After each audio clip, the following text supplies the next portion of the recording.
এসআইআরের চাপ শ্রীরামপুরে মাঝগঙ্গায় ঝাঁপ বিএলওর। এসআইআরের চাপ সহ্য করতে না পেরে শ্রীরামপুর ঘাটের কাছে মাঝগঙ্গায় ঝাঁপ দেন এক বিএলও। শনিবার বেলা 11:30 নাগাদ শ্রীরামপুর ফেরিঘাট থেকে ব্যারাকপুরগামী লঞ্চে এই ঘটনা ঘটে। লঞ্চের কর্মীরা দ্রুত তাকে উদ্ধার করে পুলিশে খবর দেন। পরে শ্রীরামপুর থানার পুলিশ তাকে হাসপাতালে নিয়ে যায়। জানা গেছে, টিটাগড়ের বাসিন্দা মোহাম্মদ কায়াম উদ্দিন কাঁচরাপাড়ার একটি স্কুলের ভারপ্রাপ্ত প্রধান শিক্ষক এবং বিএলও হিসেবে এসআইআরের কাজ করছিলেন। তার বুথে 1245 জন ভোটার থাকায় কাজের চাপ সামলাতে পারছিলেন না। ডিজিটাল কাজেও অসুবিধার কথা তিনি জানিয়েছিলেন বলেই জানা যায়। শনিবার সকালে ব্যারাকপুর থেকে শ্রীরামপুরে এসে ফেরার পথে নথিভর্তি ব্যাগ ও মোবাইল লঞ্চে রেখে তিনি গঙ্গায় ঝাঁপ দেন। ফেরিঘাটের কর্মীরা তাকে উদ্ধার করলে পরিচয় জানা যায় এবং পরিবারকে খবর দেওয়া হয়। স্থানীয় কাউন্সিলর সন্তোষ কুমার সিং এসআইআর প্রক্রিয়া নিয়ে প্রশ্ন তুলে নির্বাচন কমিশনের ভূমিকার সমালোচনা করেন। ডিজিটালাইজেশন সমস্যা আছে, আর আমরা তো আর রিটায়ারিং রিটায়ারমেন্ট আছে, এই সময় আমাদের ডিজিটাল কিছু করতে পারি না। কিছু হেল্প পেয়েছি কিন্তু মানে জামাটা খুলে দিন, যখন এই বোটটা ছেড়ে মাঝগঙ্গায় গেছে তখন উনি বোট থেকে ঝাঁপ মেরেছেন। তারপরে আমাদের যে বোটের ড্রাইভার ছিল, মাঝি ছিল, তারা সঙ্গে সঙ্গে বোট ঘুরে করেছে। আমরা আবার একটা বোট নিয়ে আলাদা এখান থেকে গেলাম, গিয়ে আবার প্যাসেঞ্জার ছিল তখন অনেক, টোটাল প্যাসেঞ্জার সমেত বোট থেকেই উনি ঝাঁপ মেরেছে। তারপর আপনারা কিভাবে বাঁচালেন? বোটের যে ড্রাইভার ছিল, বোটের যে খালাসি ছিল, ওরা দুজন মিলে তাকে রেস্কিউ করেছে। তারপর আমরা আবার একটা বোট নিয়ে গেছি, গিয়ে আবার ওনাকে ওই বোট থেকে নিয়ে আবার ওই বোটটা ছেড়ে দিলাম, প্যাসেঞ্জার নিয়ে চলে গেল। ওনাকে আমরা আবার নিয়ে চলে এলাম এপারে। মানে উনি কি যাতায়াত করছিলেন নাকি? উনি ওপার থেকে এসছেন, এসে আবার এপার থেকে যাওয়ার পথে উনি ঝাঁপটা মেরেছে। কটা নাগাদ হয়েছে এটা? এই তো 10 মিনিট আগে, 11:15 বোটটা। তারপর কি জানতে পারলেন যে উনি বিএলওর কাজ? হ্যাঁ, বিএলও ওনার বললেন যে ওনার একটা ব্যাগ আছে, ব্যাগ তো খুলে দেখলাম পুরো এসআইআর এর কাগজ পুরো ভর্তি। উনি ওই কাগজগুলো রেখেই ঝাঁপ মেরেছিলেন, ফোনও ওনার ব্যাগেই ছিল। আপনারা সেভ করে নিয়েছেন? হ্যাঁ। এখন কি পুলিশকে খবর? হ্যাঁ, শ্রীরামপুর থানায় খবর দেওয়া হয়েছে। শ্রীরামপুর থানা থেকে পুলিশ আসবেন, ওনাকে রেস্কিউ করে নিয়ে যাবেন। ওনার বাড়িতেও খবর দেওয়া হয়েছে, বাড়ির লোককেও জানিয়ে দেওয়া হয়েছে, বাড়ির লোকও আসতে বলে দেওয়া হয়েছে শ্রীরামপুর থানা, এসে ওনাকে নিয়ে যাবেন। কি নাম আপনার? মোহাম্মদ বাবলু। বিএলওকে দেখা গেল শ্রীরামপুরের লঞ্চ থেকে মাঝগঙ্গায় ঝাঁপ দিয়েছেন এবং তাকে উদ্ধারও করা গিয়েছে, কিন্তু তিনি আত্মহত্যার চেষ্টা করলেন। এসআইআর এর ফর্ম, ব্যাগ সব কিছু লঞ্চে রেখে। কি বলবেন? দেখুন, এটা দুর্ভাগ্য, যে ভারতবর্ষের দুর্ভাগ্য। ভারতবর্ষে আইনি ব্যবস্থা আছে।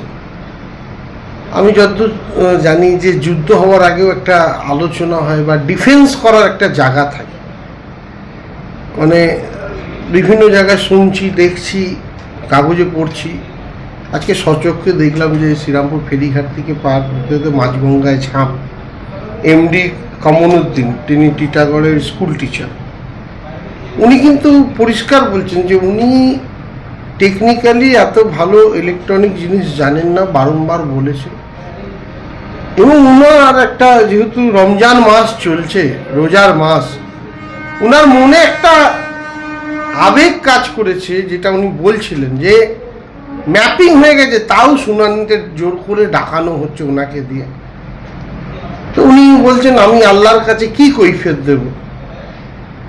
তো এটা ভাবুন যে আল্লাহ, ভগবান, আমরা তো সব এক। মহাত্মা গান্ধীজি বলতেন রঘুপতি রাঘব রাজা রাম, ঈশ্বর আল্লাহ তেরো নাম, সবকো সম্মতি দে ভগবান। ঈশ্বর আর আল্লাহ তো একই।